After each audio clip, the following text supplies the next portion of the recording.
Pacific Ocean shuddered awake with the ferocity of the Battle of the Philippine Sea, where the pride of Japan's naval might, the aircraft carrier Taiho, steered into the gale to unleash her lethal fleet. 16 Zeros, 17 Judy dive bombers, and 9 gale torpedo bombers into the fray's peak. Taiho, a masterpiece of Japanese ingenuity, equipped with a unique armored deck, stood as a veritable floating fortress. The steel shell rendered her near impervious to the bomb, torpedo, or shell, standing in stark contrast to the unarmored decks of her American counterparts, allowing her to shrug off damage that would cripple lesser ships. Yet, unbeknownst to her crew, the backbone of Taiho's defenses, her armored flight deck, was poised to become her Achilles' heel. The heavens above were ablaze with anti-aircraft fire, and the dance of Zeros tangling with American Hellcats. On the surface, Taiho reigned supreme, her armor-plated belt and deck a defiant challenge to any foe that dared cross her path. However, lurking beneath the waves, the American submarine USS Albacore had the giant in her sights for hours, waiting to strike when her heavy armor would make it impossible for her to outrun her fate. In 1943, Japan launched the Taiho, a bold leap into uncharted waters for Japanese naval strategy. This ship marked a seismic shift in carrier design, learning hard lessons from the early blows of World War II. Before Taiho, Japanese carriers prized speed and plane capacity, skimping on armor, especially on flight decks, believing that a strong offensive punch and escorting warships would shield them from harm. However, the brutal reality of war, highlighted by devastating losses, such as the crippling blow at the Battle of Midway in June 1942, forced a rethink. The loss of 4 carriers to American dive bombers at Midway, where bombs tore through the decks like paper, was a wake-up call. Japan's naval brass realized that their carriers' lack of armor made them sitting ducks for enemy air raids. This sparked intense debate within the Imperial Japanese Navy, mirroring discussions already happening at the US and British navies about the trade-offs between armor and aircraft capacity.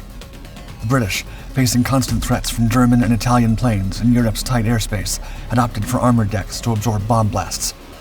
Meanwhile, the US Navy, operating in the vast Pacific, bet on carrying more planes to strike from a distance, thinking it could keep threats at bay without the need for heavy deck armor. Taking a page from these insights, yet charting its own course, Japan decided to forge ahead with Taiho. She was to be a fortress of the skies, boasting an armored flight deck, a first for Japanese carriers. This decision marked a dramatic pivot from their earlier doctrine, which assumed IJN carriers would always stay beyond the enemy's reach with their superior speed and striking power. The Taiho embodied a new defensive mindset, a recognition that carrier battles of the future would be fought under different rules. Taiho tipped the scales at 29,300 tons standard and a whopping 37,270 tons when fully loaded. She was slated to be the home of approximately 1,751 sailors. She was a sight to behold, sporting an island superstructure that was notably larger than any seen before on a Japanese carrier, along with an enclosed hurricane bow and equipped with radar. The Grand Phoenix broke new ground as the first Japanese fleet carrier, featuring a fully operational island bridge design, a significant upgrade from the cramped conning spaces of earlier vessels. This innovation provided the necessary command and control for not just the carrier herself, but also her air wing and the fleet formation during the heat of battle. Despite her advancements, the Taiho fell short of the revolutionary expectations set by the Imperial Japanese Navy, or IJN. The Navy had pegged the Shokaku class as the gold standard for future carriers, and by comparison, the Taiho was somewhat undergunned. This led to the planning of 2 improved versions of the Taiho, codenamed Hulls 801 and 802, under the 1942 construction program. The upgraded design saw an increase in heavy anti-aircraft firepower from 12 to 16 guns, necessitating a stretch in the ship's length to accommodate the additional weaponry and their ammo stores, pushing her displacement up by 1,600 tons. This new flight deck was 4 meters longer, bulking up her overall size and firepower. Taiho's defensive capabilities marked a significant shift from traditional designs, adopting a 4-cornered approach, similar to that of the Royal Navy's Illustrious class. Her guns, with a 12-kilometer range and a rapid fire rate of 15 rounds per minute, each supplied with 300 rounds, were strategically placed in sponsons just below the deck level, ensuring they did not encroach upon the flight deck operations. In late 1942, ambitious plans were laid for the production of 5 of these enhanced Taihos, hulls 5021 to 5025, with one officially ordered. However, none were ever constructed, and anticipated completion dates were pushed back to no earlier than 1947 or 48. The Taiho hit the waters for the first time on April 7, 1943. She officially joined the ranks of the Imperial Japanese Navy on March 7, 1944, ready to make her mark in the vast Pacific theater. Many of her crew were seasoned warriors, having previously served on the Zuikaku, one of the revered Shokaku-class carriers. The rest of her crew were greenhorns, fresh out of training and eager to prove their worth. Stretching an impressive 843 feet in length and varying in width from 59 feet at the bow to 98 feet amidships and narrowing slightly to 88 feet at the stern, the Taiho was a fortress of steel and aerial power. Her flight deck, slightly narrower at 95 feet near the island, was a bustling runway for Japanese warplanes. Armed to the teeth with a daunting array of anti-aircraft guns, the Taiho was a no-fly zone for enemy aircraft. This arsenal included 12 3.9-inch Type 98 dual-purpose guns, which could serve both as anti-ship and anti-aircraft armaments, arranged in 6 twin mounts. These were supplemented by 51 25mm Type 96 anti-aircraft guns, which were the standard for Japanese naval vessels at the time. This made her significantly more resilient than her predecessors. Underneath her armored skin pulsed her propulsion system. Equipped with geared steam turbines, the Taiho boasted a level of technological sophistication that allowed for a more streamlined conversion of steam power to naval might. Fueled by 8 compound boilers, renowned for their reliability and punch, this system was a marvel of engineering, propelling the Taiho across the Pacific at a blistering top speed of 33 knots. Taiho had the agility of a cruiser while packing the punch of a modern carrier. While the British naval architects engineered their illustrious class carriers with an innovative armored box hangar, melding the hangar with the flight deck to create a robust, integrated structure, the Japanese took a different tack with the Taiho. Her design featured a straightforward armored lid nestled between her 2 aircraft elevators, spanning 492 feet in length and 64.6 feet in width.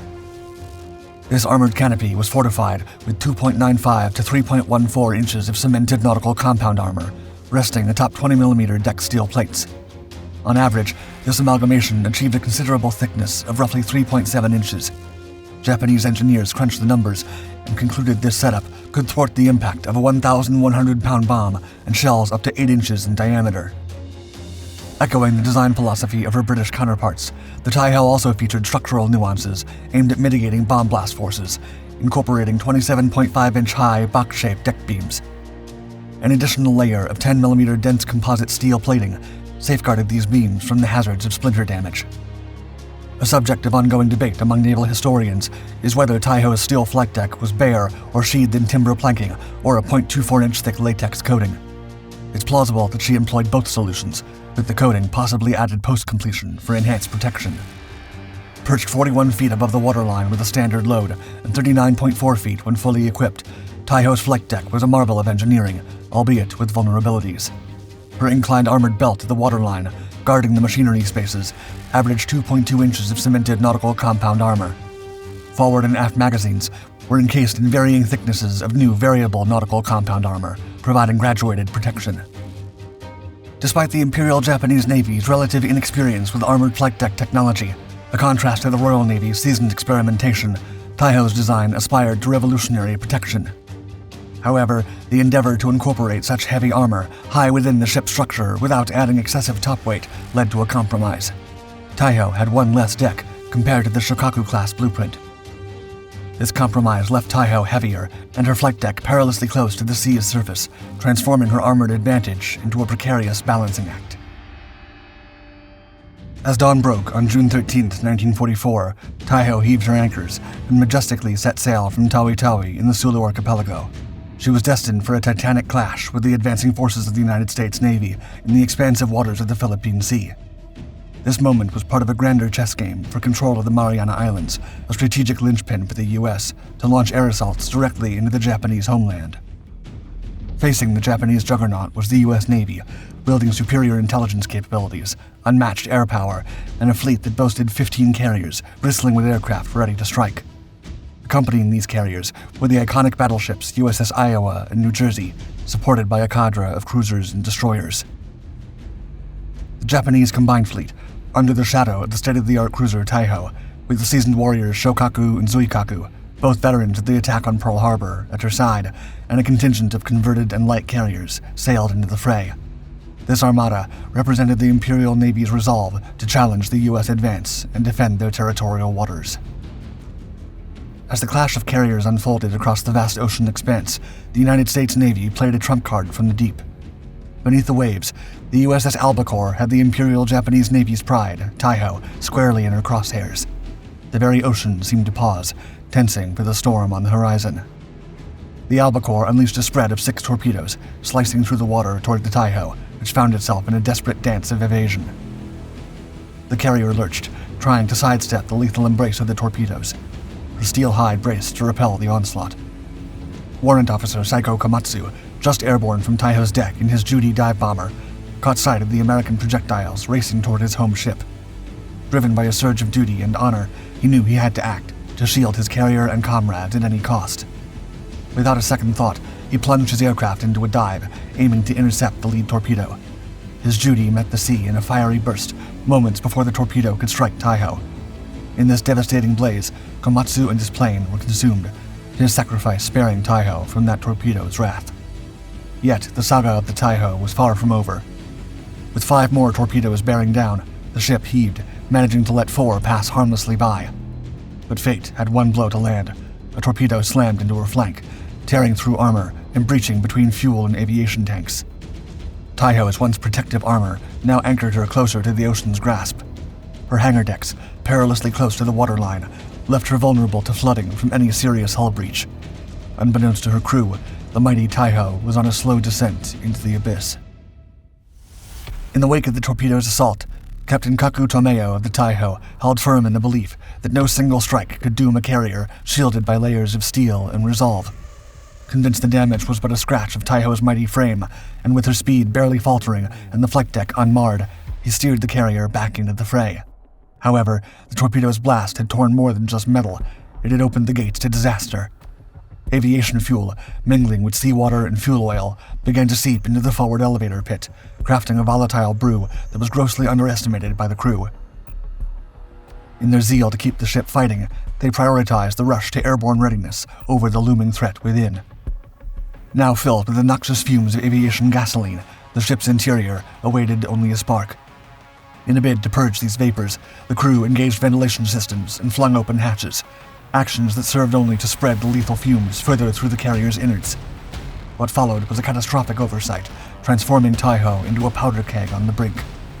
Roughly 6.5 hours post-strike, a colossal explosion tore through Taiho, swiftly followed by another earth-shattering detonation. These blasts sealed the carrier's doom, dragging her beneath the waves, along with 1,650 of her crew. The staggering loss sent ripples through the Japanese fleet, marking a dark chapter in their maritime saga.